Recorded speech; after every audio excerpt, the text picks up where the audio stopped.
glory. Hallelujah to Jesus. Nilqawkom eżeż aħwa Maltin u Għawċin għal service ieħor minn ġewwa River of Love. Nilqawkom eżeż aħwa.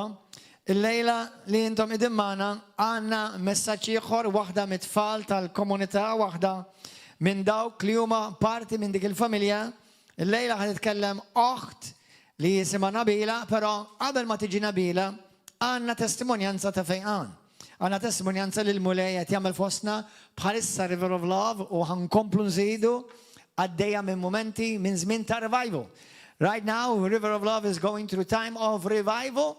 Hallelujah, where we're experiencing the power of God mightily and we're seeing wonderful testimonies. Qed naraw testimonies sbieħ. Waħda mill-oħtna hawnhekk qegħdinna x'ismek xi Rita, x'għamel miegħek il-mulej? Number one, x'kellek u mbagħad x'għamel miegħek il-mulej? Kelli u ġieħ ġol-kopti kbir u ġieħ ġol-koptejja. You had a lot of pain in your knee.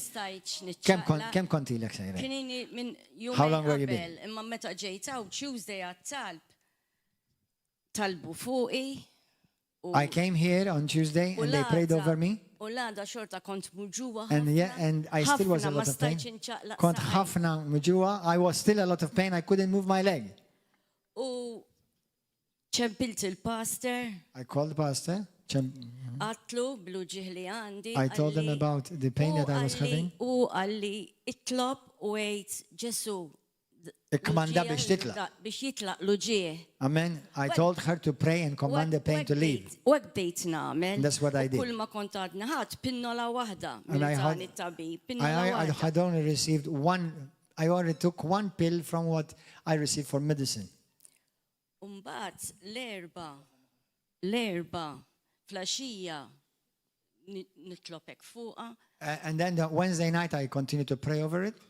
U badġi raġel flasġija, And then fuq is-seba u nofs. after 7:30 my husband came home. Wara ftit l-ġieħ beda jitlaq. I felt like the pain was leaving me. U kien vera, u ġieħ gravi ta' gravi. It was a lot of pain. It was severe pain Li nibki kważi. that I was almost crying. Mbagħad għaddili l-ġieħ. Then thank God the pain left me. U għatlu ħanqu minn sajjar. And told them I'm going to get up and cook. U qomt insajjar. And I got up and cooked. Ma bejt inħoss xejn. And then I didn't feel anything anymore. Xejn. Hallelujah. Xejn, nothing more. I could move. So, inti ġejt infejqa meta kmandajt lu ġieħ biex jitlaq. You were healed when you commanded the pain to leave. Yes. Because you yourself took authority. And I believe. And I believed, when meant. I believe. Amen. And you received. And I received. And Jesus Christ is glorified. Thank you. Amen. Or Jesus Christ. Min fejqek. Ġesu. Jesus healed her. Ġesu. Hallelujah. And God bless you. Thank you, Pastor. I love you, Pastor. Love you too. Hallelujah. Okay.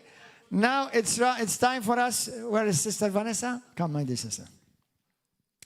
Hallelujah. Our interpreter. Let's give a wonderful hand of prayer, of offering, praise, thanksgiving for our dear sisters here.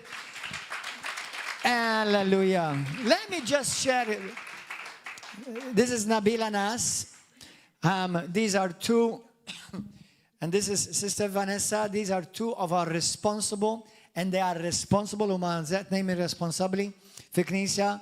And thank God for them, for being faithful. Ngrazzja l-mulej għalihom li huma fidili, faithful.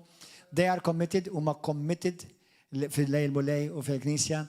And they are loyal, because they are daughters. Huma lejali għax huma ulied. But let me share one scripture with you. And may the Holy Spirit speak to those who want to hear. Go to the book of Acts chapter 2 quickly.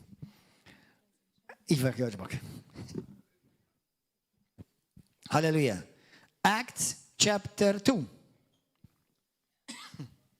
Hallelujah. Immorru għatti kapitlu 2. I want to share this quickly. U rrit naqsam ma'kom di malajr. Let me share. Thank you for your time, sister. Grazzi tal-ħintijak. Although I didn't ask you, but I thank you anyway. Għabali ma saqsejtek xebanna ringrazzjak xorta wahda. We don't live in a system. Aħna ma nejxux f-sistema. We don't live in a law. Aħna ma nejxux fliġi. Or the law.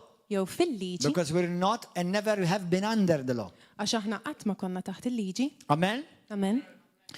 We live in a kingdom, Aħna ngħixu f'saltna and even more than that, u aktar minn hekk we live in a person, ngħixu f'persuna. in Christ. Ġo Kristu. We live in Christ. Ngħixu ġo Kristu.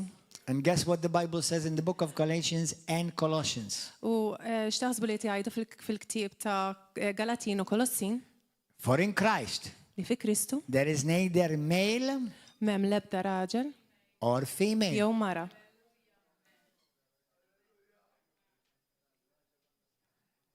If you don't get the revelation of this, Jekk ma tieħdux din ir-revelazzjoni, you're going to be stuck. ħatkunu mweħla. Amen? Amen. I have a teaching in this on YouTube. You can listen to it. Tistgħu And tisma'. those who don't want to listen to it, don't listen to it. Għandi tagħlim fuq YouTube tistgħu tmorru tisimgħu u ma jridx jisimgħu tisimgħux. But let me share with you something. Ħanaqsam magħkom xi In ħaġa this new time that we're in, f'dan iż-żmien ġdid li qegħdin and this fih. new time started in Christ, Minn dan iż-żmien ġdid li beda fi Kristu, not since Gordon was born. mhux mindu l-Pastor Gordon kien twila. Amen. Amen. Verse 17. Mela, Atti 2 vers 17. Where were the people of Acts chapter 2? Fejn kienu n-nies tal-Atti kapitlu 2? Where were they? Fejn kienu? Where were they, location-wise? Where they were? Fejn kienu? Okay, they were in the world. Kienu fid-dinja.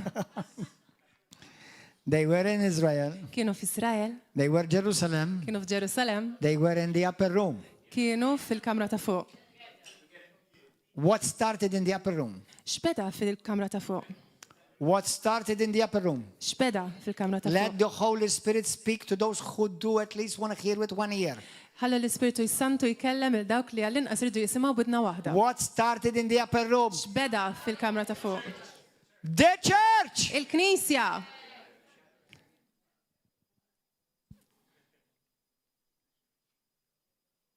What started in the upper room in the book of Acts chapter 2? X'beda fil-kamra ta' fuq fatti 2. The church started with 120 people. Il-Knisja bdiet b'120 persuna. Amen? Amen. Now, this scripture is spoken in the church Din l-iskrittura hija mitkellma by the Holy Spirit fil-Knisja bl-Ispiritu Santu to the church. għall-Knisja. How many of you are the church? Kemm hemm minnkom li huma l-Knisja? Now, by yourself, you're not the church. Waħdek m'intix il-Knisja.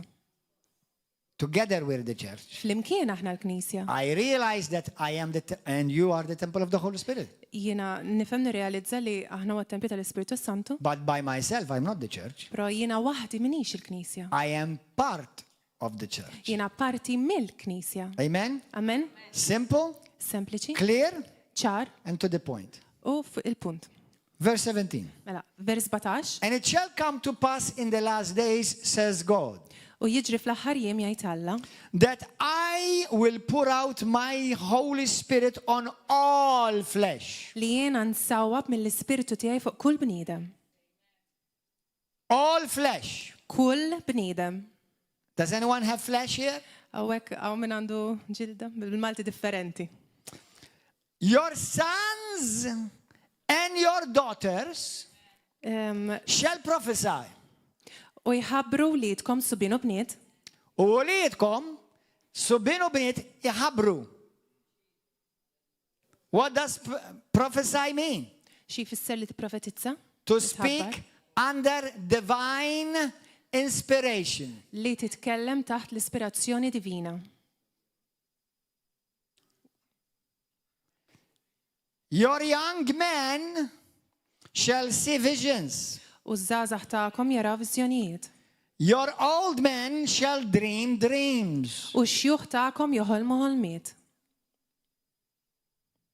So I know who's old and I know who's young. U jien naf minnu x-xjuħ u minn għadu żgħir, żagħżugħ.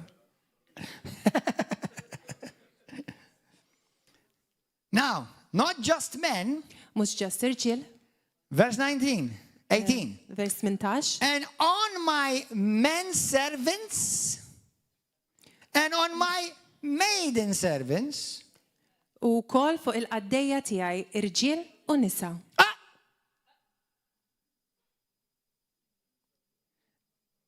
Not on women, not on men only, Mhux fuq irġiel biss, not on women only, mhux fuq nisa biss, but on men imma fuq irġiel and women. u nisa.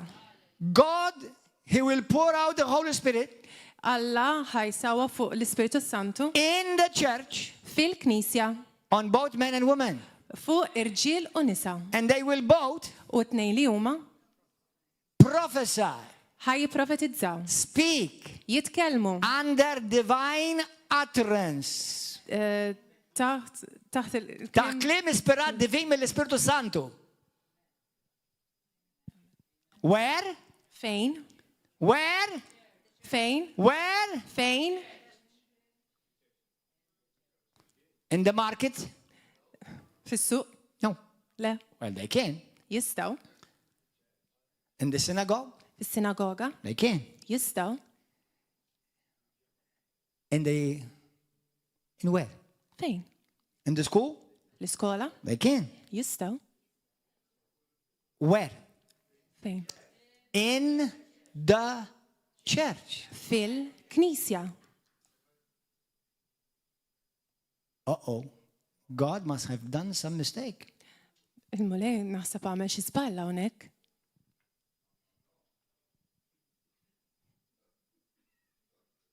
How could he dare, God, anoint women to prophesy in the church? Kif seta' Alla jidlek nisa biex jipprofetizzaw? How dare he? X'fattillu?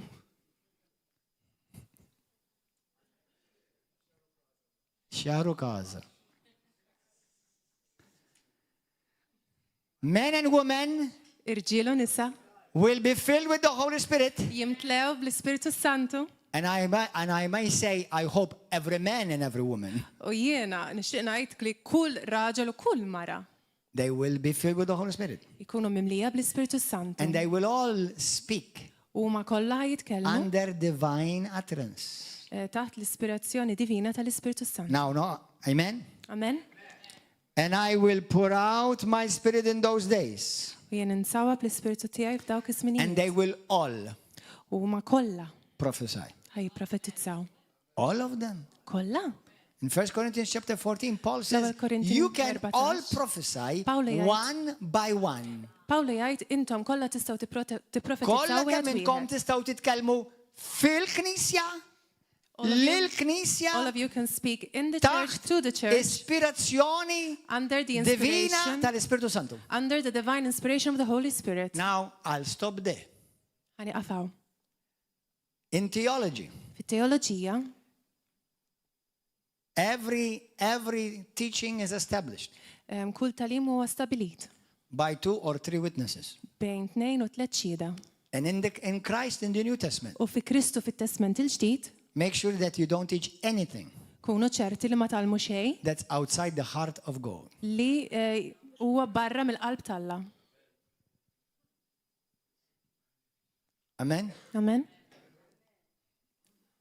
There's much more to be said. Hemm ħafna iktar x'nistgħu But ngħidu, all I can say to you, imma dak li nista' it's ngħid very clear hija verament ċara that every man or every woman, li kull raġel u kull mara God chose, not Gordon chose, Alla God chose, għażel, mhux Gordon għażel, Alla għażel. that both men and women Li kemm l-irġiel u kemm can in-nisa speak jistgħu jitkellmu under the divine inspiration of the Holy Spirit. taħt l-ispirazzjoni divina tal-Ispiritu Santu. That alone, Dik for boħeda me, għalija is case closed. Done. inala il-każ daqshekk sar. Now, if you want to be legalistic Sekk int trid tkun legalist and take something out of its context u tieħu xi ħaġa barra l-kuntest and destroy men or women, u tfarrak ir-riġieli jew nisa, you will give an account to it. inti tittati rendi kont tiegħu. That's it. Daqshekk. Now, let's give a wonderful hand of Issa thanksgiving jinkarta- for God, inċabxbu for our dear l-Alla sister. u l- God bless you, sister. Thank you, Pastor. Grazzi, Pastor. Thanks for God. Thanks to God. Grazzi l-mulej. This was a beautiful message. Pastor. Da kien messaġġ vera sabiħ, Pastor. That is when Holy Spirit takes over. Dak huwa meta l-Ispiritu Santu jieħu overu. That is the word of encouragement for me. Dik hija kelma li tinkoraġixxi lili And I want to thank God u rrid nirringrazzja l-Alla for choosing men and women li għażel irġiel u nisa to prophesy biex jipprofetizzaw and preach the good news. u jipritkaw il-bxara tajba. All glory to Lord Jesus. Gloria l-mulej. In Pakistan, I was Fil-Pakistan kont working as a school principal. naħdem para il-headmaster. Yeah, it was an tal-iskola. educational college. Kien f'kolleġġ edukattiv. And I had to do some interviews as well for teachers, to hire teachers. U kelli nagħmlu wkoll xi interviews biex nimpjega xi għalliema miegħi. And in my experience, U fl-esperjenza tiegħi during the interviews, waqt l-interviews I learned tallimt that sometimes the people, they are more educated, they have a lot of knowledge, li xi kultant in-nies huma aktar edukati għandhom aktar erf. but they forget Għarfien, the ma basics. jinsaw dak li huwa bażiku. Because teachers were coming to me, they were Għax l-għalliema bdew jiġu għandi highly qualified, li kellhom verament kwalifiki għoljin, masters in English, masters fl-Ingliż, in mathematics, fil-matematika, MPhil. fil MPhil is higher degree than masters. degree ola mill-masters. Yes. So, but when I was used to tell them, Imma meta kont ngħidilhom can you please write alphabets of English or Urdu? tistgħu tiktbu l-alfabet bl-Ingliż jew bl-Urdu, Most of them were fail ħafna minnhom kienu jfallu to write accurately in sequence. biex jiktbu sew f'sekwenza. The reason being Ir-raġuni hija because they were so much going forward in their qualifications and getting grades. għax tant bdew jiffukaw billi javanzaw fl-edukazzjoni tagħhom u l-grades tagħhom. But they forgot the basics. Li jinsew dak li huwa bażiku. Reason being, they didn't know that I'm going to ask them to write ABC. Huma ma kinux jafu li nħansaqsihom biex jiktbu l-ABC. Because for them, it didn't make sense that I am highly qualified and I have to write ABC for her. Għax għalihom ma kienx tagħmel sens li għandi ħafna kwalifiki li They were expecting some other type of questions, maybe related to their studies and Kienu qualifications. din jistennew tip ta' mistoqsijiet differenti relatati mal-kwalifiċi l-istudji tagħhom. But for me, Imma lija they had to teach children ABC. rridu jgħalmu it-tfal l-ABCs. So all the degrees were irrelevant to me. Allura id-degrees kollha li kellhom Because you have to tal-edukazzjoni ma teach ABC. Għax rridu jgħalmu l-ABCs, dak li huwa bażiku. So now today, Illum, why I am sharing this? għalfejn qed naqsam di. Because as Christians, Għax bħala Kristjani, sometimes xi kultant, we learn too much and we keep on gaining knowledge xi kultant nitalmu ħafna u nibdew ikollna ħafna iktar għarfien, and we forget basics. u li ninsew dak li huwa bażiku. And those basics U dak li huwa bażiku, we remember through revision. rridu niftakru biex nerġgħu nduruha. And today I am here U llum jiena daw with you magħkom to do the revision. biex nagħmlu dar revision biex nerġgħu nduruha. Theology Teoloġija and doctrine, u dottrina I have my daddy għandi here missirja hawnhekk. to teach theology Biex- and doctrine, Biex jgħallem it-teoloġija u and my d-dottrina. mother, Pastor U Mariella. għami wkoll, Pastor Mariella. But we will do revision. Imma hawnhekk ħanerġgħu induru nagħmlu revision. So let us go to Matthew chapter 5. Morru Mattew kapitlu 5.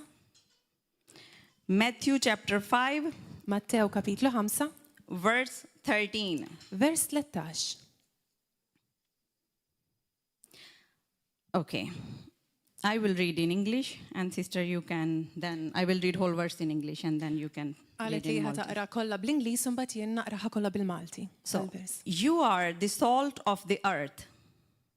But if the salt loses its saltiness, how can it be made salty again? It is no longer good for anything except to be thrown out and trampled by men.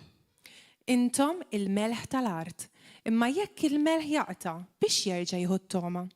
ma jibqa' tajjeb għal xejn iżjed ħlief biex jintrema barra u jintrifes min-nies. Now, Jesus in the Bible Ġesu fil-Bibja uses many things and words as examples to describe his followers. juża ħafna affarijiet u metodi biex jagħti deskrizzjoni. Like, we are light of the world, Bħal eżempju, aħna d-dawl tad-dinja. we are tree. Aħna siġra Yes, we are tree, we are light, then we Aħna are dawl. kings and priests, li aħna mbagħad rjali u saċerdoti. but then we are salt. Imma mbagħad aħna melħ.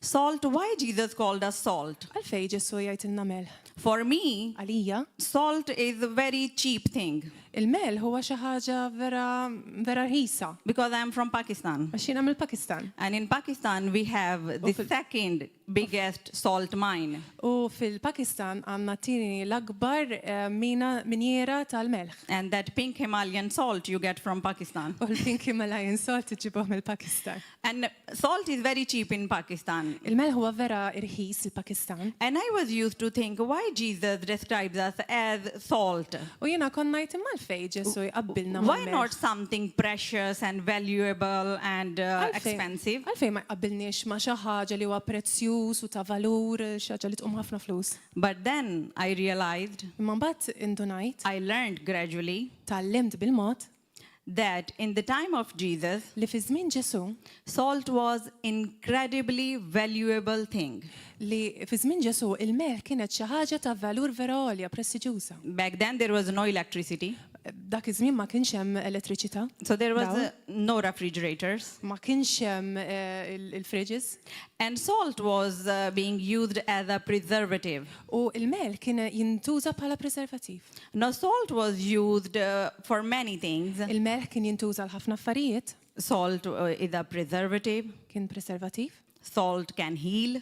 Il-melħ jista' jfejja, Salt is a flavor to enhance food's flavor. il-melħ huwa dak li għat-toma li qed toma tajba Yes, it can be used for many other things. u jista' jintuża l ħafna aktar affarijiet. But let's see three things, three characteristics of salt as a Christian. Ejja naraw tliet karatteristiċi tal-melħ bħala Kristjani. And then we will see, we will compare Christians as a salt. U mbagħad nikkumparaw il-Kristjani mal-melħ And then we will, at the end, we will see why God said a salt, how valuable it is. mela u mbagħad fl-aħħar naraw Alla qabbilna mal-melħ u għalfejn huwa daqshekk ta' valur. So let's say salt as a preservative. Ejja naraw melħ bħala l-preservattiv. In Pakistan and in other Asian countries, Fil-Pakistan u pajjiżi oħra Asjatiċi, salt is still being used to make pickles and preserve food.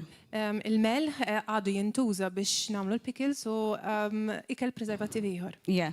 So, because some areas they don't have facilities, Għax ċertu postijiet m'għandhomx faċilitajiet. so they use salt. Allura jużaw il-melħ. So, and why we are as salt are preservative? Allura aħna għalfej aħna l-melħ bħala preservattiv ukoll.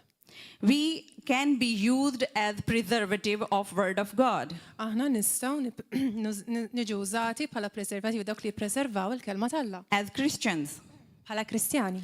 because Għalfejn salt preserve things, il-melħ jippreserva l-affarijiet, food especially, speċjalment l-ikel, and word of God is food. u il-kelma tal-Alla hija ikel. And we as Christians U aħna bħala Kristjani can be the preservative of the word of God. nistgħu nkunu aħna dawk il-preservattivi dawk li nippreservaw il-kelma tal-Alla. I say to my friends Jien ngħid il-bib tiegħi that wherever we go, li aħna kull fejn immorru, our presence matters. il-preżenza tagħna tagħmel differenza. A pinch of salt to taste Ftit melħ bliddu can change the taste of the food. tista' tbiddel it-toma tal-ikel. So wherever we go, Allura kull fejn immorru, are we changing the environment with Aħna- our presence? kull fejn immorru aħna tinbidlu Are l-ambjent we- tagħna bil-preżenza tagħna. Are we preserving the word of God? Aħna qegħdin nippreservaw il-kelma tal-Alla. Because these days it is very easy to mix up with the world. Għax illum il-ġurnata hija faċli li aħna nitħaltu mal-dinja. Let's say wickedness is at its peak. Ejja ngħidu li l-ħażen huwa għoli ħafna. And in your office, in your Fl-uffiċċju workplace, tiegħek fejn in taħdem, your school, fl-iskola. it's not easy to speak the truth, to Mhijiex- say the word of God, Mhijiex faċli li tajt il-verità, Un- tajt il-kelma talla. unless Sakemm you are fully inti equipped armat with the word of God. bil-kelma talla. And that is how you are preservative of the word of God. U hekk kif għandek tkun How you speak. tippreserva l-kelma talla. How you Kif speak, titkellem, how you address certain things. kif titkellem fuq When ċertu everyone affarijiet. is swearing, Meta kulħadd qed jidaj u when jitkellem ħażin, everyone is making certain type of actions and gestures, meta ikun hemm min-nies madwarek li jagħmlu ċertu azzjonijiet, but żiena, you are preserving the moral values imminti qed tippreserva And teaching of God. il-valuri morali u il-talim talla. and teaching, that is how you are preservative of the word of U God. hekk inti il-mod ta' kif qed tippreserva l-kelma talla. That is why we are salt. Għalhekk aħna l-melħ. Let's see salt as an healing agent. Ejja naraw il-melħ bħala xi ħaġa li tfejjaq. Salt, you know, let's say for teeth. Ejja ngħidu għal snin. If you mix a teaspoon of salt in water Jekk tħallat kuċċarina melħ and fl-ilma before going to bed, u qabel ma tmur torqod, you rinse your mouth, tnaddaf ħalqek, your teeth will never decay snienek qatt ma jitħassru because it fights against bacteria. għax tiġġieled kontra l-bakterja. If your feet are swollen Jekk saqajk minn fuħin, after tiring work, you know, whole day, wara l-ġurnata fuq ix-xogħol u tkun għajjin, you dip your feet in salty water. titfa' saqajk filma bil-melħ. It can help you Tista' tgħinek to get back normal, your feet, biex swollen feet, I saqajk, mean. ma jibqgħux minn fuħin, So you will not normali. feel tired. Allura ma tħossokx għajjin. So salt is a healing agent. Allura il-melħ hija xi ħaġa li tintuża biex tfiq. And we, as salt, U aħna bħala l-melħ, are we healing people? aħna qegħdin nfejqu n-nies. Our presence, Il-preżenza tagħna, little small salt, ftit melħ, is helping other to be healed, qiegħed jgħin or il-ħaddieħor your biex ifiqu. words are killing others. Jew il-klim tagħkom qed joqtlu n-nies. You know, what we say, what we speak, Dak li ngħidu it is not about us. mhuwiex tagħna, it's not mhux m'għandux jaqsam. It is all from God. Huwa kollu minn Alla. Going back to the preservative of God's word, Immorru lura l-preservativ It is the tal-kelma same tal-Alla. thing. Hija l-istess ħaġa. that is why you are a salt. Għalhekk inti l-melħ. You can bring healing to someone's life. Inti tista' iġġib fejqan fil-ħajja ta' ħaddieħor. You can help people to heal their hearts Tista' tgħin in-nies ifejqu qalbhom because your presence matters. għax il-preżenza tiegħek tagħmel Take differenza. out of salt from food Neħħi l-melħ kollu mill-ikel and you would feel like to spit it out, that food, u tħoss isek li tittobsqu because there is no taste. għax huwa bla toma. And that is why we need salt, U għalhekk għandna bżonn il-melħ because salt helps għax il-melħ jgħin to heal, biex ifejjaq taste. it-tiem. And now the third thing about salt, It-tielet ħaġa fuq il-melħ it makes you thirsty. itiklaċ. Because when you eat salty things, Għax meta tikol affarijiet mill-ħin, let's say you are eating some sweets, ngħidu qed tikol xi ħaġa ħelwa, you xi ħelu. feel so much full and heavy. Tħossok tant mimli u tqil, But if you eat salty things, imma jekk tikol affarijiet mill-ħin, you feel thirsty. teklaċ. And you know you want to drink water. Allura issa trid tixrob l-ilma. And if you are salt, U jekk inti I melħ, think everyone is getting it. naħseb kulħadd qed jifhem, If you are salt, jekk inti melħ, is your presence making other people thirsty? in-nissa madwarkom qed tgħinhom When you are talking jabadhom to laċ, them? ikunu bilaċ meta tkellmuhom, When you are talking to them, meta tkunu tkellmuhom, are you making them thirsty? qed qabduhom laċ. And thirsty for what? U għaċċa xiex? Thirsty for water. Għaċċa And l-ilma. who is water? U minu l-ilma? Jesus Christ Ġesu is Kristu. the water of Ġisu life. Kristu huwa l-ilma tal-ħajja. Amen. So if you and me Għalek, if intu jien, are salt. Aħna il-melħ, Are we preserving the word of God? aħna qed nippreservaw il-kelma tal-Alla, Are we healing other people? qegħdin nfejqu l-ħaddieħor, Are we making other people thirsty? qed nagħmlu l-ħaddieħor bil-għaġġ. That is why salt is valuable. Għalhekk il-melħ huwa It ta' daqs covers valur many things. għax ikopri ħafna affarijiet. And now something deep we will talk. U issa ħanitkellmu fuq xi ħaġa aktar profonda. Nearly 15 days ago, Jisu 15 ilu, I was reading or I was listening the word of God, kont qed naqra u nisma' l-kelma tal-Alla Leviticus. f'Levitiku And two verses, u żewġ tivrus I got the revelation. kelli revelazzjoni. First verse I will tell you L-ewwel afterwards. vers ħanajdilkom iktar tard And second verse was u t-tieni vers kien Leviticus 6, Levitiku 13. 6:13. And I heard in my spirit, U jiena smajt fl-ispirtu tiegħi prepare a message on it. prepara messaġġ fuqu. I said, wow, it's a revelation. Għat wow, din hija revelazzjoni. Leviticus 6:13. Levitikus Let's read it together. Levitikus 6:13 jena naqraw flimkien.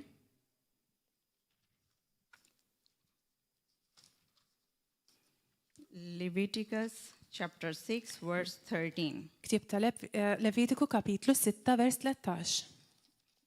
Okay. It says, Jgħid, the fire must be kept burning on the altar continuously. It must not go out. in-nar fuq l-artar irid jibqa' mixawl kontinwament u qatt m'għandu jintefa'. It was a revelation to me Dik kienet revelazzjoni. because book of Leviticus, Għax il-ktib ta' Levitiku for me, it is too much, honestly speaking. għalija huwa ħafna. Constantly hearing about the sacrifices, about the things. Kontinwament jitkellem fuq But is-sagrifiċċji fuq one l-affarijiet. verse, Imma one vers verse. wieħed I got the revelation. kelli I revelazzjoni. said, wow, Qatt wow, it's beautiful. huwa vera sabiħ. Leviticus 6:13. Levitiku It's a 6:13. revel. Ux, vers 2. Levitiku, fejjeda bil-Malti, please. Because it's different in Oh, Maltese, okay. so I Oh, couldn't sorry. find it. Levitiku 5, verse 6. Mela. Okay. Because in Okay. Maltese, it's in Leviticus bil-Malti, Levitiku kapitlu 6, vers 5 u 6, ħanaqraħomkom. I'm gonna read them in Maltese. In-nar ta' fuq l-altar għandu jibqa' mqabbad fuqu mingħajr qatt ma jintefa' u l-qassis kull filgħodu jaħraq il-ħataf fuqu u jqiedu fuqu l-vittma u jaħraq fuqu ix-xaħam tas-sagrifiċċji tasliem. Okay. Now, when I had that revelation, Jiena smaj dik ir-revelazzjoni. Sorry, verse 6. In-nar fuq l-altar għandu jibqa' jħeġġeġ għal dejjem u ma għandu jintefa' qatt. okay, thank you, Holy Spirit. And then I said, I have to prepare a message on it. U jiena trid nipprepara messaġġ Because fuq this is a dan. revelation to me. Għax din hija revelazzjoni għalija. I have never heard a message on that verse. Qatt ma smajt messaġġ fuq No dan il-vers. sermon, nothing. Mill-ebda pritka xejn. And subsequent weekend or week U during the week, l-weekend jew il-weekend ta' wara jew il-ġimgħa ta' wara I came to church ġejt il-Knisja and Apostle Gordon, u l-Apostol Gordon he preached on the same verse. pritka fuq dan l-istess vers. Every word same to same. L-istess vers. What I was preparing, like we are the people of God, we are living sacrifice. Dak li kont qed nipprepara li aħna nistalla li aħna sakrifiċi ħajjin. Our heart is the altar of God, Il-qalb talla hija l-artar talla and fire should keep on burning here. u l-artar qed jibqa' jbaqbaq dawhekk ġo qalbna. It should not go out. Qatt m'għandu jintefa'. And he preached on it. U pritka fuqu. I said, thank you, Jesus. U għad grazzi mulej. And on Monday, U tnejn. I told Pastor, because I Għat was il-pastor. holding it with me not to tell him. Għax kont qed inżomma, ma xaqx ngħidlu, brid ngħidlu. And during the evening prayers, U waqt it-talb ta' filgħaxija. Pastor mentioned it again. Pastor reġa' msemmija, Next day, he mentioned again. l-għada reġa' semmija. And I was tempted to go and tell him. U kelli tentazzjoni mur ngħidlu. And I went to him. U mort fuqu. I told him on Għatlu, Monday, It-tnejn. I said, Pastor, Għatlu pastor. so and so happened to me. Ekku hekk. Okay. Il-passer għal l-ewwel. Yes. Yes. L-ewwel meta marret għand il-passer ma qaltlu xejn, il-passer qala li inti ħadd iprit kan nhar l-erba'. And then I told him, Pastor, I wanted to tell you this thing. U jiena għatlu passer, irid ngħidlek dawn And l-affarijiet. Pastor told me, Well, thank Pas- you for sharing it, Il-passer għalli grazzi li qsamdi which miegħi. means we are on same. Li ġifieri. Spirit. Ġifieri li aħna din l-istess spirit. So spirit is speaking. L-spirit qed jitkellem. Now the second verse, It-tieni vers, when Pastor told me you are preaching, meta l-passer qalli li nħan ipritka. so I knew what is the second verse I have to take now. Ma kont nafx kien it-tieni vers li mbagħad kelli And that was in U dak kien Leviticus chapter Levitiku, 2, kapitlu 2, verse 13. vers 13. Okay. Leviticus 2:13, Levitiku kapitlu and I'm 12, reading vers from 13. NIV. U hija taqra mill-NIV, ħanaqralkom bil-Malti. Season all your grain offerings with salt. Do not leave the salt of the covenant of your God out of your grain offerings. Add salt to all your offerings. Kull offerta li toffri ixħitila il-melħ u tħalliħx barra mill-offerta tiegħek il-melħ tal-patt ta' Alla tiegħek. Ma kull offerta tiegħek offri l-melħ. And that verse, it hit me. U dak il-vers laqatni. I said, why all offering with salt? Għattal fej l-offerta kollha bil-melħ. What is the importance of salt X'inhi l-importanza and the tal-melħ? offerings? Fl-offerti. And then I read it again. Mbagħad terġa' qrajta. But it says, covenant of your God. Imma tajt il-patt tal-Alla tiegħek. And I read about it. U qrajt fuqha. And I said, what is the covenant, salt covenant of God? U għadda x'inhu dal-melħ tal-patt tal-Alla. In Pakistan, there is a saying, Fil-Pakistan jgħidu hekk, yeah, even in India, anke fl-Indja, they say, if we tell someone jekk aħna ngħidu l xi we ħadd, are in a problem or in need, eżempju jekk għandna problema jew hemm xi bżonn ta' xi ħaġa, and I say, sister, stand with me. u ngħid oħti joqgħod miegħi. And sister will tell me, I ate your salt. I will stand with you. Tgħidlek jiena kilt il-melħ tiegħek ħaniqpa miegħek. And in the east side, U fil-vant, east, please, il-vant, okay, there was a rule, let's say, there was a custom kien hemm isa regola isa xi ħaġa tradizzjonali where people were having a covenant that is called salt covenant meta xi ħadd jagħmel patt jgħidulu patt tal-melħ, or covenant of salt, jew patt tal-melħ. where two parties, when they had to agree on something, Fejn jekk ikun hemm żewġ min nies iridu jaqblu f'xi ħaġa, one party was giving salt to the other party, persuna waħda kienet qed tagħti melħ il-persuna eat. l-oħra biex tiekol. and then they were saying, we are in covenant now. U allura jgħidu issa aħna din f'patt. And remember, salt is a combination of chloride and sodium. U ftakru li il-melħ hija ma nafhomx. Sodium and chloride. Sodium u chloride. Yeah. Sodium chloride. Okay. Il-melħ huwa kombinazzjoni ta' daw it-tnejn. And when we taste salt, U meta aħna ntiemu l-melħ it melts jinħall and sodium goes to our blood. u sodium jidħol fid-dem tagħna. So then they were called blood brothers. U mbagħad kienu jissejħu aħwa tad-dem. That is the covenant of salt. Dak huwa l-patt tal-melħ. That much important you and I are in the sight of God. Aħna daqshekk aħna God importanti doesn't accept any fajnejn Alla. sacrifice without you and without me. Alla ma jaċċetta s-sagrifiċċju minn ajrek This u minn ajri. is us. Dan huwa aħna.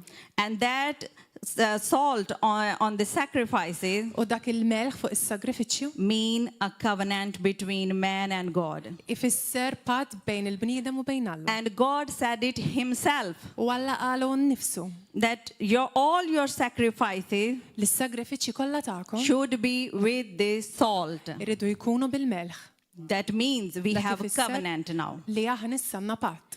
You know, then let's go to Matthew 5:13 again. Ejja nerġgħu mmorru f'Mattew kapitlu 5 vers 13 And second part of the verse is this, u t-tieni parti tal-vers huwa dan. 5:13. Now I will read from here. Ejja But taqra minn hemm. if the salt loses its saltiness, how can it be made salty again? It is no longer good for anything except to be thrown out and trampled by men.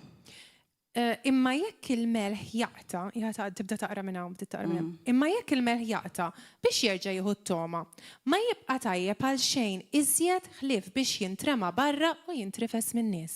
And a question arises in my mind. U talat mistoqsija f'moħħi.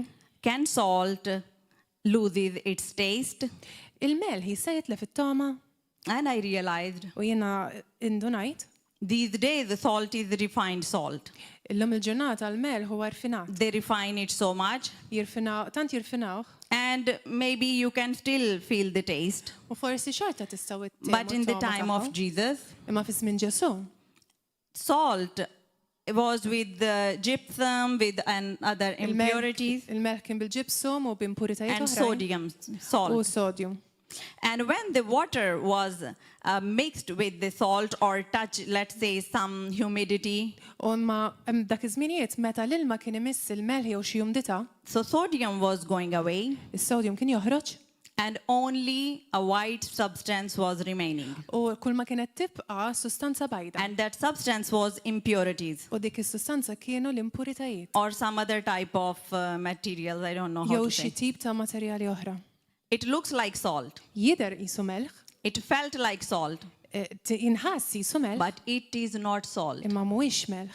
And sometimes U xi kultant I feel inħoss some Christians, li xi Kristjani, some people, xi nies they look like salt, qishom melħ, they felt like salt, jinħassu qishom melħ, but there is no taste. imma huma bla toma, There is no salt. m'hemmx melħ And they are not good for sacrifice. u mhumiex tajbin għas-sakrifiċċju. That substance Dik is-sustanza should be thrown out għandha tintrema and they should be trampled u m'għandhom jiġu mirfusa under the feet of men taħt saqajn in-nies on the road. fi-triq. And that was the practice in Israelites. U dik kienet il-prattika When tal-Israeliti. when salt was losing its saltiness, Meta il-melħ kien jitlef il-toma, it was thrown out on the roads kien jintrema barra fit-toroq and it was trampled under the feet of people. u kien jiġi mirfess taħt saqajn min-nies. Now think about it. Aħsbu naqa' fuqha. Where you are in the sight of God, Fejn intom fajnejn Alla? and if you lose the taste, U jekk intom titilfu t-toma, where are you going? fejn sejrin? From here, Minn hawn fuq? highly favored, Hawnhekk sa favoriti? highly valuable. Verament ta' That valur. God said Himself U Alla qal that no sacrifice should be without salt. li l-ebda sagrifiċċju mandu No jkun bla melħ. sacrifice without you and without me. L-ebda sagrifiċċju God mandu will jkun not accept it. l-ebda sagrifiċċju mandu jkun minajrek u minajri għax Alla mhux ħajaċċettaħ. And if you lose your taste, U jekk inti titlef it-toma, if you are compromised, jekk inti tikkomprometti. if other substances are being mixed up with you, Jekk sustanzi oħra jiġu mħalta miegħek, you are not a preservative. inti m'intix preservattiv, You are not a healing agent. m'intix dak aġent li fejja, You are not increasing the thirst. inti m'intix qed iżżid But l-aċċ, but you are only good to be thrown out. imminti tajjeb biss biex tinstrama barra. Means you are not salt anymore. Jiġifieri inti m'għadekx melħ. Mean Aktar. your calling. Jiġifieri Finished. is-sejħa tiegħek daqshekk spiċċat. You have lost your purpose. Tlift l-an tiegħek, You have lost your calling. tlift is-sejħa tiegħek And you are good for nothing. u inti minn tajjeb għal xejn. I'm sorry to say that because Jiddispjaċini li qed I ngħidlek. don't like this term good for nothing. Għax ma nħobbx ngħid li minn But tajjeb if għal Bible xejn. tells you, Ma jekk il-kelma tgħidlek, what can we do? xiex nistgħu nagħmlu? We have to aħna? say it. Rridu ngħiduha. Thrown out.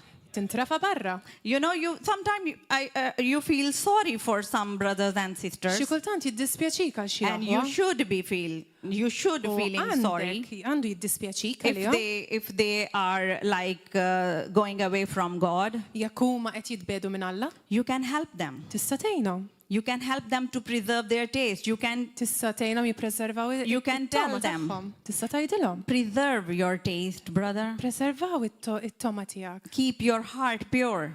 Hija tiżomm qalbek pura. Don't lose your taste. Titlifx it-toma If tiegħek. warnings are there, Jekk il-warnings qegħdin hemm, don't mix up with the things which are not from God. titħallax ma' affarijiet li mhumiex tal-Alla, minn Alla. So if you are not mixed up with other things, Allura jekk inti m'intix imħallat ma' affarijiet oħrajn, you are good to be used by God. mela inti tajjeb biex tiġi użat minn Alla. If you, I will say, like in some recipes when we watch on TV or we read, Meta naraw ċertu riċetti fuq television jew li naqraw, it is all in the hand of chef. hija dejjem kollox f'idejn ix-xef dak li They tell you all the ingredients, use this, this and this. jgħidulkom l-ingredjenti kollha użaw dan, dak. This much meat, this much Daqshekk laħam, tomatoes, tadam. but salt to taste. Imma melħ biex it-toma. It's in the hands of the chef. Hija f'idejn ix-xef li sajja. He knows how to use you. U jaf kif għandu jużak. And if you want to be used by yourself, Ma jekk inti tiġi użat. maybe recipe will be not good Forsi anymore. r-riċetta ma tibqax daqshekk tajba. So it's up to chef Allura to use you huwa x-xef li għażel kif jużak. properly. Sew, Not more, not less. la iżjed u laqqas inqas. Ta' eżatt. Now, now we are talking about revival. Bħalissa qed nitkellmu ħafna fuq il-qawmin spiritwali. I love revival. Jiena nħobb il-qawmin I spiritwali. am revival. Jien qawmin spiritwali. Għaliex? Because if I am not revival, I'm Għax not revived, Jekk jiena m'inhiex qawmin spiritwali, na m'inhiex imqajma. I cannot bring revival. Jien ma nistax inġib qawmin spiritwali. Now, the thing is this, Sa il-ħaġija din, the world is not so wicked id-dinja mhix daqshekk ħażina. because darkness has increased a lot. Għax id-lam kiber ħafna. If we go to the Bible, we read the time Yeah. of Noah, Jekk immorru fil-kelma naraw żmien ta' Noe, Sodom and Gomorrah, Sodoma u Gomorra, and some other examples. u xi eżempji oħrajn Wickedness was always there, fejn il-ħażen kien dejjem hemm. at its peak. Fil-pik tiegħu, Homosexuality was there, Homosessualità kienet hemm, murders were there, qattila kienu hemm, gossips were there, dawk li gossipjaw jealousy was there. ejra kienet hemm. All type of sins we see today, Kull tip ta' dnub li naraw they illum were all there. hemm kienu, But imma the thing is this, and we know the Ħaġa din. result of those nations. nafu r-riżultat ta' dawn in-nazzjonijiet. They did not preserve the taste of the salt, Huma ma preservawx it-toma tal-mel. and they are no more in this world. M'għadhomx f'din id-dinja. So world is not so dark, so wicked because darkness is at its peak. Allora, id-dinja mhijiex daqshekk mudlama għax il-ħażen huwa daqshekk fil-qoċċata. World is dying. Id-dinja qed tmut, It is decaying. qed titmermer, It is qed titħassar, destroyed qed titfarrak. because Għalfejn? salt Għax il-melħ has lost its saltiness. tilef it-toma. Church is not active. Il-Knisja mhijiex attiva. Church has lost its taste.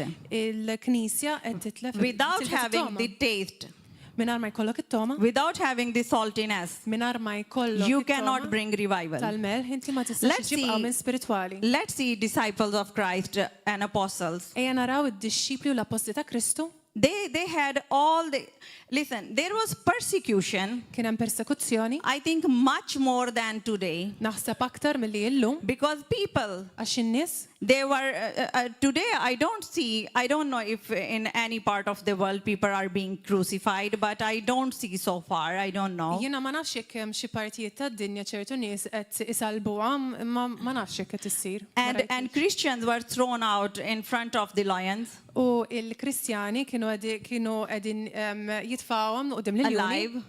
ħajjin. Yes, and people were being cut down, in the, how to say, sword, with the sword or with the axe. In-nies kienu qegħdin jaqsmuhom fit-tnejn u jislajsjawhom. But today things are different. Imma llum l-affarijiet huma differenti. But even in that time, Imma anke f'dawk iż-żminijiet, in persecution time, fi żmien tal-persekuzzjoni, apostles, l-apostli they did not lose their taste. ma tilfux it-toma They did tagħhom. not lose their flavor. Ma tilfux That is why it-toma tagħhom il-flavor. People were being healed Għalhekk in-nies kienu by the qegħdin shadow of ifiqu. Peter. bil-del ta' Pietru. That is why Għalhekk, people were receiving Christ, like 3,000 of people in one sermon. in-nies kienu għedin jirċievu l-Kristu kien hemm ammont anke ta' 3,000 So that- f'sermon wieħed. So that wasn't that there was people were humble, people were not so wicked. Mhux għax in-nies ma kinux daqshekk kattivi, ma kinux daqshekk komli, But Christians, they knew imma l-Kristjani kienu jafu that I should keep the taste. li jien għandi nżomm it-toma. I should keep the flavor in me. Jien għandi nżomm il-flavor. And it-toma what is the fija. flavor? U x'inhu tal-flavor? What is tit-toma? sodium? X'inhu s-sodium? The word of God. Il-kelma talla. If you don't have the word of God, Jekk m'għandekx il-kelma talla, which is the flavor of you, li hija t-toma tiegħek, you are useless. inti mtajjeb għal xejn. You cannot bring revival. Ma tistax iġġib il-qamin spiritwali. Do you know salt is being thrown out, or that substance is being thrown out? Il-mel jew dik is-sustanza qed tiġi qed jarmuha barra, They did not hate it. It is not being hated. mhux ma kinux jobboduha. Sometimes we see some of our brethren like they are no more with us, let's say. Xi kultant naraw xi jaħwa li m'għadhomx magħna. That doesn't mean that there is hate for them. Ma jfissirx li hemm mibeda lihom li nobboduhom, But that salt, that substance was irrelevant. imma li dak il-mel, dik is-sustanza That kienet substance was irrelevanti. useless. Dik is-sustanza kienet bla użu. There is no use of that substance M'hemmx użu għal dik if you is-sustanza. don't preserve the flavor. Jekk inti ma tippreservax That it-toma, doesn't mean God hates you. ma jfissirx li Alla jobbodu. That means Jfisser you are useless. li bla użu ma jistax jisak. So it is important, Allura very tkun important, importanti, hija importanti ħafna not to lose importanti the flavor. li ma nitilfux it-toma, il-flavor, Yes, to be used by God. biex niġu użati minn Alla. How can you heal people if you are not healed?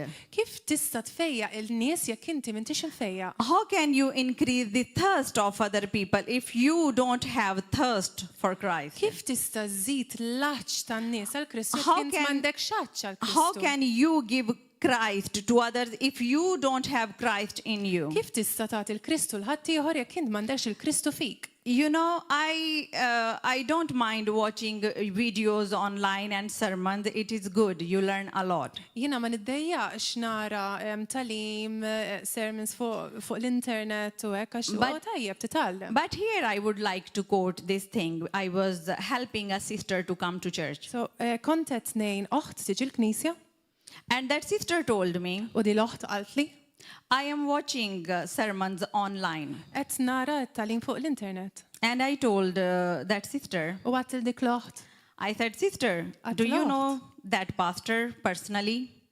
li il-passer personalment. She said, no, but he's good preacher. I għaltila ta' il-passer ta' fuq mod personali, dil-loħt għaltlu lemma u predikatur tajjeb. I said, very good. Għat tajjeb. I believe you, he could be a Nemnek. good preacher. Nemnek li dan huwa predikatur tajjeb. jista' And then jkun. I told him, like, if you are in need of something, like if you need impartation or if you are in need of receiving prayer, U il-di loħta tila ma jekk ikollok bżon xi forma ta' impartazzjoni u għandek bżon tirċivi xi talb. can you ask that person to pray for you or stand with you? Tista' saqsil dik il-persuna fuq l-internet biex titlob għalik jew biex tkun hemm għalik. I said, that person is interceding for you. Għat dik il-persuna tinterċedi għalik. Are you sure that person is interceding for you? ċert li dik il-persuna tinterċedi għalik. No. Le, I said, are you receiving impartation? għat tirċivi impartazzjoni. Which, in my experience, I believe you can receive impartation through online Li jiena videos, media. fl-esperjenza tiegħi nemmen li tista' tirċivi impartazzjoni But let's mill-internet not mill-media. go deep. Le ma nidħlux daqshekk fil-font. Okay. So she said, U għalt li no, I don't know contact. I can just type a message in comment to pray for jiena me. ma nafux personalment, ma nista' niktab comment mek. So I said, U dak li jitlob għalija. so I said, do you know our daddy, spiritual covering, our pastor, our apostle? Inti tafu il-missirna spirituali, She l-apostlu said, tagħna. yes. Għalet iva. I said, you know him personally? Għattim inti tafu personalment. Yes. Għalet iva. She said, I said, did you ever hug him or meet him when he's not on the pulpit? Għatila inti għatta naqtu jew il-tqajt miegħu meta mhux fuq il-pulptu. She said, yes. Għalet iva. So I said, so you know him. Għat mela inti tafu. So you know the taste. Allura inti taf You għat-toma, know the flavor. taf il-flavor You tijaw, know the person. taf il-persuna, It is not the same thing. miex l-istess ħaġa. As I said, U jenat, that salt which loses its taste, dak il-mel li It is jitla a fit-toma substance. hija sustanza. it looks like salt. Jider isu mel, It can be felt like salt, jinħas isu mel, but it is not salt. imma mhuwiex mel. To know the salt, you know, it's good to come. I mean, I just quoted this example here. I was feeling like to say it. Jina kotajt dal-eżempju hawnhekk għax ħassejt li kelli naqsmu Everything you see, dak kollu li tara, you cannot say this is salt. ma tistax tgħid li dan huwa melħ, You have to taste it. tit ittomu. Not by seeing it, Mhux billi taraħ, not by feeling it, mhux billi tħossu. but by tasting it, you can prove Imma billi it-temu tista' this tagħti is testimony. salt, Tista' tgħid li dan huwa full melħ. of sodium. Mimli sodium. So Allura, that is why għalhekk it is important huwa importanti to keep the flavor in you. li iżżomm dit-toma dal-flavor ġo fik. And it is important to know your importance U huwa importanti li tinti tkun taf x'inhi l-importanza tiegħek as salt. bħala melħ.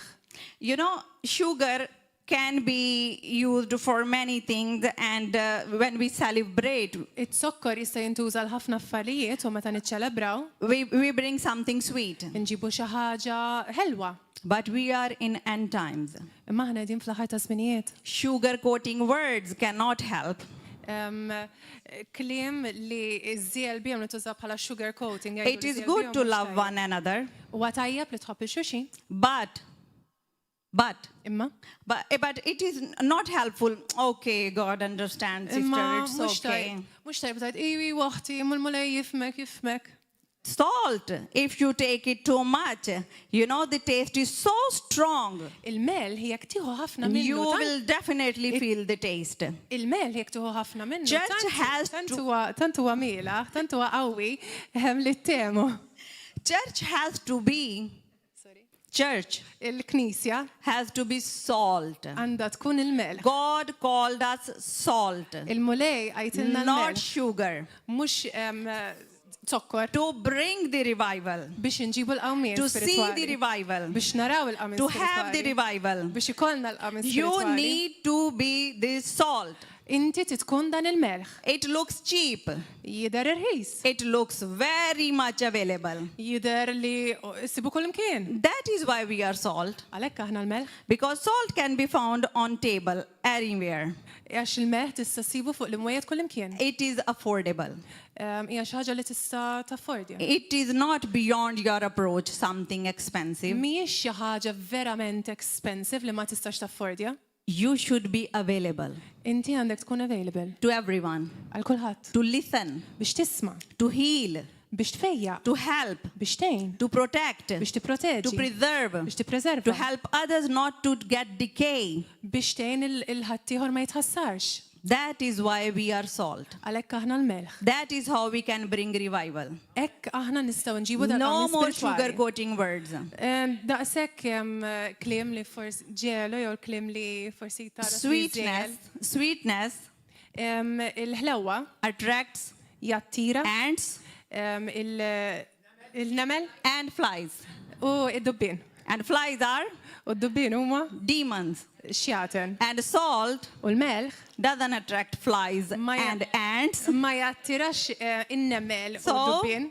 you are salt Allura inti l-melħ and you are revival. u inti għamin spirituali And we have to u aħna rridu cast out the demons. nkaċċu xjaten And u if we are salt jekk aħna melħ and God called us salt, u Alla sejħilna and melħ if we preserve the taste, u jekk aħna and if nippreservaw we have it-toma the flavor, u jekk aħna we will nal-flavor see signs and wonders. ħanaraw mirakli u ġubin. I always live one level up and high. Jiena dejjem ngħix livell aktar oli. I always think something big. Jiena dejjem naħseb xi ħaġa kbira. People ask me, what type of home do you want, Nabila, if you would like to buy a house? In-nies saqsuni inti f'liema tip ta' dar tixtieq tgħix jekk inti tixtri dar. I said, I don't mind to having a villa. Jina ma niddejjax kieku jkolli villa. Ah, can you maintain it? Can you afford it? Tista' żomma, tista' taffordja? I said, I have one who can afford it. Għattilhom għandi xi ħadd li jista' I jaffordja. don't have money to get a villa, M'għandix flus biex but inġib I villa. have one who can give villa. Imma għandi xi ħadd li jista' jtini villa. People tell me In-nies qed jgħiduli about certain things. fuq ċertu affarijiet. This is too much, your expectations. Jgħidulu din qed tistenna wisq issa. I said, I can expect as big as I want. Jiena nista' nistenna affarijiet kbir daqs kemm irrid. I can think as big as I want. Nista' naħseb u nimmaġina affarijiet kbar kemm irrid. Because I know the one who can do everything. Għax jiena naf il-dak li jista' jagħmel So kollox. I am not below average. Allura jiena m'inhiex taħt leverage, I live here. jiena ngħixaw. And I don't rely only on miracles. U jiena ma nsriħx biss fuq il-mirakli. Whenever I come to the church and I sit on the front, Meta kull darba li niġi l-knisja npoġġi fuq qudiem, I come to expect signs and wonders. jiena niġi nistenna sinjali u Not mirakli. only miracles.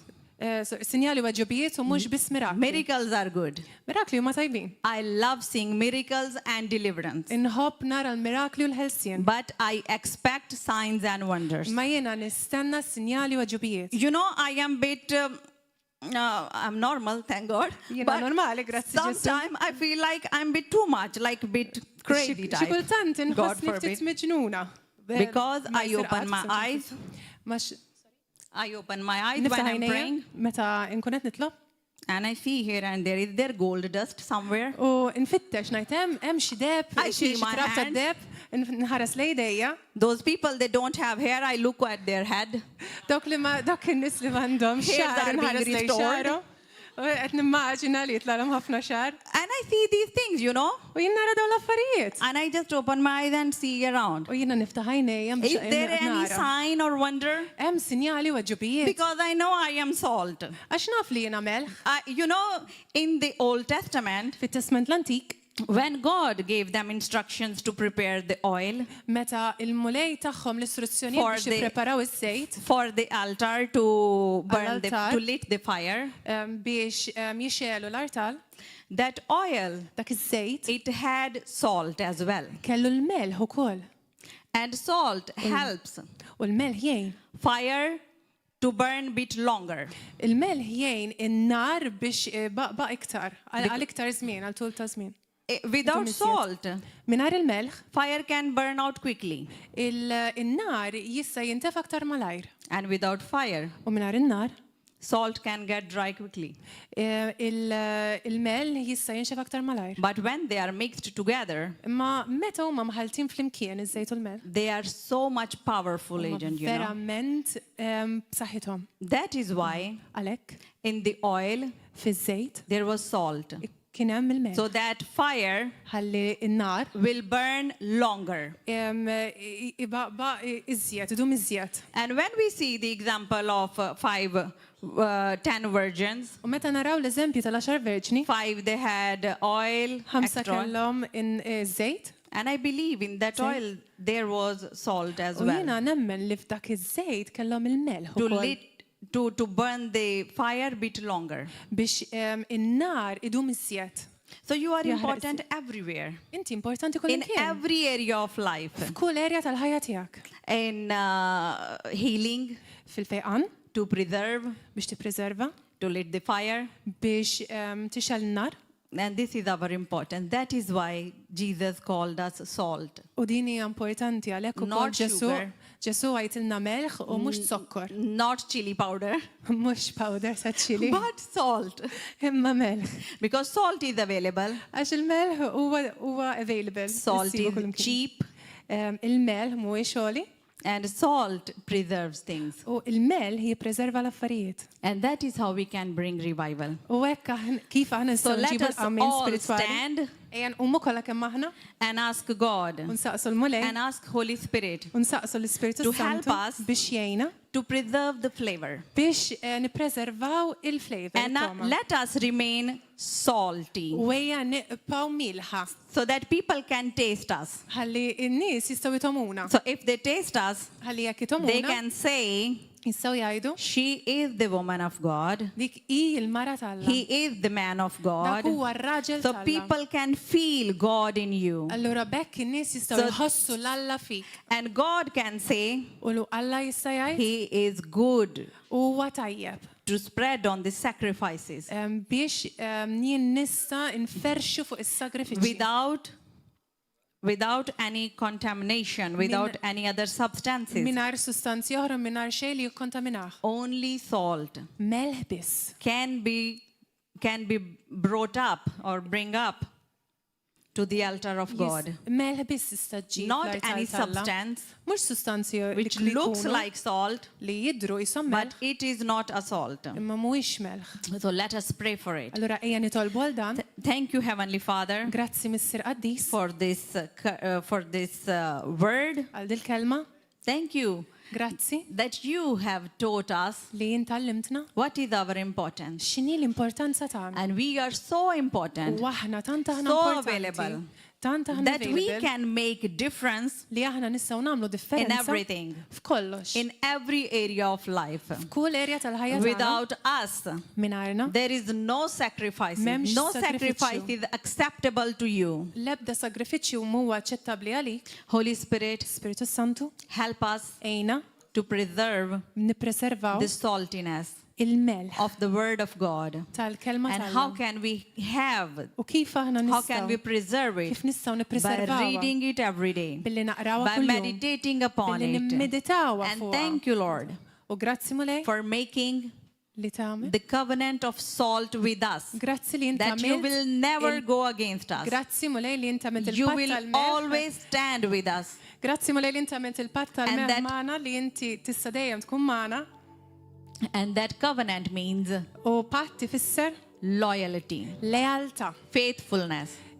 fideltà. And you showed your loyalty U inti urejt and you il-lealtà tiegħek constantly showing your faithfulness to u us. inti ħinkollet turi l-fedeltà tiegħek Thank you magħna. for your love. Grazzi tal-imħabba Thank you tiegħek. for your mercy. Grazzi tal-ħinna And we tiegħek. are today U aħna llum being used qegħdin niġu użati as salt bħala melħ. because you called us salt of the earth, Għax inti għajattilna melħ tal-art. where everything is away from you, Meta kollox huwa l-bot minnek, where everything is being decayed. meta kollox qed jitħassar, We are here aħna dinaw to preserve, Lord, biex to nippreservaw mulej. preserve this beautiful world Biex for you, Lord, nippreservaw din pres- id-dinja sabiħa lik. to mulej. preserve the food which is the word of Biex God, nippreservaw l-ikel li huwa In l-kelma us, talla. Ġofina, by the help of Holy Spirit. blajnuna tal-Ispiritu Santu. Thank you, Lord Jesus. Grazzi mulej Ġesu. Amen. Amen. So I would like to say thanks to Nixtieq nirringrazzja. all those people who are watching Dak online. in-nies kollha li qed jaraw online, I believe jiena nemmen that you have received it. li intom irċevejtuha. If God has spoken to you, Jekk Ġesu Through tkellem this miegħkom word. minn dil-kelma and I know He spoke to u you, jiena naf li Alla kellimkom and He used u me uża lili to bring the good news to you, biex inġib il-bxara tajba I know lilkom you know your value. u intom tafu issa l-valur tagħkom. And today it is your opportunity Allura llum hija l-opportunità tagħkom to become the salt of God. biex issiru l-melħ talla. If you have never accepted Christ in your life intom qatt ma ċċettajtu l-Kristu and you fil-ħajja tagħkom don't know Him, u ma tafuħx today illum this is opportunity for you din hija l-opportunità to tiegħek accept Him as your Savior and Lord. biex tiċċettaħ bħala situ s-salvatur tiegħek. So if you have decided to accept Him your Savior and Lord, Allura jekk inti ddeċidejt li taċċettaħ bħala situ s-salvatur tiegħek, pray this prayer of salvation with me. itlob dit-talba tas-salvazzjoni miegħi. Heavenly Father, Mister Qaddis, I thank you jiena nirringrazzjak for your word. għall-kelma tiegħek. I thank you that you have given me this revelation. Nirringrazzjak li inti tajtni ir-revelazzjoni And I know u naf that you spoke to me, li inti tkellimt miegħi. and now Kellimtni. I give my life to you. U issa jiena nagħtik ħajti. I thank you that you have sent your Son Jesus Christ Nirringrazzjak li inti batti l-ibnek Ġesu Kristu to save me biex issalvani because you love me. għax inti tħobbni. And now U issa, I want to be used by you. irrid inkun użat minnek. I accept you, Lord Jesus, Jiena naċċettak mulej my Ġesu, Savior and Lord. is-sit u s-salvatur tiegħi. Have your way in my life Idħol fil-ħajja tiegħi, and mexxini. teach me more of you. U għallibni iżjed fuqek. And I will be used U jiena nkun użata as salt bħala melħ by the high chef. mill-ola xef. Thank you, Lord. Grazzi Ġesu. Thank you for Isem those who Ġesu are Kristi. watching online. See Grazzi you l-dawk- again Grazzi l-dawk li qed jaraw on online. Saturday at 7 p.m. Narawkom is-sibt fis-7 ta' and filgħaxija Sunday at 10 a.m. in u the l-ħadd morning. fl-10 ta' filgħodu. Bye bye. God Ciao. bless you. God bless you.